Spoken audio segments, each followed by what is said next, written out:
नमस्कार, बहुत स्वागत है आपका। मैं हूं आपके साथ मनोरा सक्सेना। एचएमपी वायरस को लेकर लगातार आप खबरें सुन रहे होंगे। सोशल मीडिया पर कई तरह की जानकारियां एचएमपी वायरस को लेकर दी जा रही हैं। आखिरकार एचएमपी वायरस को लेकर क्यों कोहरा मचा हुआ है? चीन में हाहाकार क्यों मचा हुआ है? एचएमपी वायरस क्या वाकई खतरनाक है? क्यों इसकी तुलना कोविड-19 यानी कि कोरोना वायरस से हो रही है? किस तरीके से ये अटैक करता है? बॉडी के कौन से सिस्टम पर अटैक करता है? कौन से आयु वर्ग के लोगों पर इसका ज्यादा खतरा है? और भारत में इसकी स्थिति क्या है? चीन में क्या हालात हैं? क्या दूसरे देशों में भी ये संक्रमण तेजी से फैल रहा है? हमारे देश की क्या तैयारी है और इससे आपको बचने के लिए क्या करना चाहिए? क्या सिम्टम्स हैं और डॉक्टर्स, हमारे एक्सपर्ट्स क्या राय दे रहे हैं, क्या सलाह दे रहे हैं? हर एक डिटेल आपको इस वीडियो में हम देने वाले हैं।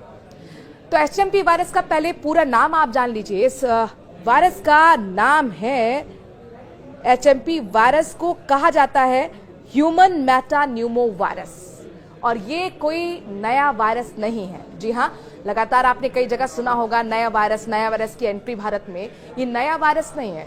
जो रिसर्चर्स हैं, जो एक्सपर्ट्स हैं, जो डॉक्टर्स हैं, वो ये कहते हैं कि ये जो वायरस है ये 1970 से रहा होगा।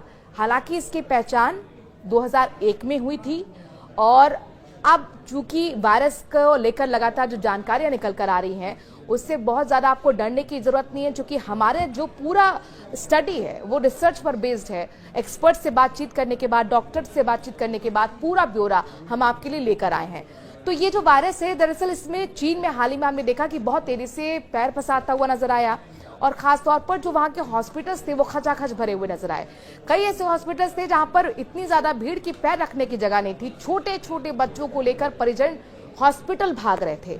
चूंकि ये जो वायरस है, ये वायरस अंडर 5 बच्चों पर अपना अटैक करता है। हालांकि 14 साल की उम्र के बच्चों को भी इसने अपना शिकार बनाया, लेकिन ज्यादा जो खतरा है वो अंडर 5 बच्चों को है। इसके साथ साथ बुजुर्गों को है और जिनकी इम्यूनिटी कम है यानी कि कमजोर है, उनको लेकर भी चिंता करने वाली बात है। यानी कि उनको अपना शिकार ये वायरस बनाता है। और जब हमने डॉक्टर से बात की तो उन्होंने भी हमें कुछ बताया है, सलाह और बताया है कि किस तरीके से आप, वो टिप्स भी बताएंगे आपको कि किस तरीके से आप इस वायरस से अपने आप को बचा सकते हैं। लेकिन भारत की स्थिति क्या है पहले ये जान लीजिए। देखिए, चीन में जिस तरीके के वीडियो सामने आए तो जाहिर तौर पर दुनिया हैरत में पड़ गई और उन लोगों को लगा कि क्या कोरोना जैसा ये वायरस है क्या? चूंकि मोरालिटी जो रेट है, संक्रमण बहुत तेजी से फैलता है इसका, ये बात सच है। कोरोना जैसे ही वायरस की तरह ये बहुत तेजी से फैलता है, लेकिन ये कोरोना जैसा वायरस नहीं है। ये आम संक्रमण जैसा ही एक वायरस जिसे माना जा रहा है। इसका इलाज भी जो संक्रमण के इलाज होता है उसी तरह से डॉक्टर्स कर रहे हैं। यानी कि जो सिम्टम्स होते हैं वो सिम्टम्स होते हैं सर्दी के, जुकाम के और साथ साथ ही बुखार के। गले में खराश होती है, कड़वापन रहता है। यानी कि जो अक्सर ये जो वायरस है बताया जा रहा है कि सर्दी के मौसम में एक्टिव रहता है और सर्दी के बाद जो बसंत ऋतु आएगी यानी कि बसंत वाले मौसम में भी ये एक्टिव रहता है। तो अभी हमें अगले 2 महीने के लिए और भी सावधान सतर्क रहने की जरूरत है। भारत सरकार ने भी पूरी तैयारी कर ली है। पूरे देश में अलर्ट जारी किया गया है। स्वास्थ्य विभाग ने तमाम अस्पतालों को डायरेक्शंस दिए हैं कि आप लोग भी जो ये सर्दी जुकाम वाले केसेस आ रहे हैं उस पर नजर रखें और अगर आपको कुछ थोड़ा भी लगता है तो आप उसकी जांच जरूर करवाएं। अब आप देखिए, 8 केसेस अब तक भारत के अंदर भी आ चुके हैं और इसीलिए पूरी तरह से अस्पताल अलर्ट मोड पर आ चुके हैं। कई ऐसे अस्पताल हैं जहां पर आइसोलेशन वार्ड बना लिया है। चूंकि ये संक्रमण खांसने से और छींकने से जो ड्रॉप्स रह जाती हैं, वो ड्रॉप्स से हवा में फैलता है और बहुत तेजी से ये संक्रमण, चूंकि मोरालिटी जो रेट है वो बहुत ज्यादा है, इसलिए तेजी से फैलता है। अब डॉक्टर्स ने क्या बताया? डॉक्टर्स ने ये बताया है कि जो इसका इलाज है वो हम उसी तरह से कर रहे हैं जो आम संक्रमण का हम इलाज करते हैं। लेकिन उन्होंने ये जरूर आप लोगों को सलाह दी है कि ज्यादा से ज्यादा जरूरी ये है कि आप अगर कहीं भी आपके आसपास पेशेंट है सर्दी जुकाम वाला तो उस पर नजर रखिए और जैसा कि आप कोरोना के टाइम करते थे यानी कि सोशल डिस्टेंसिंग का पालन करें, क्योंकि बहुत तेजी से संक्रमण फैलता है।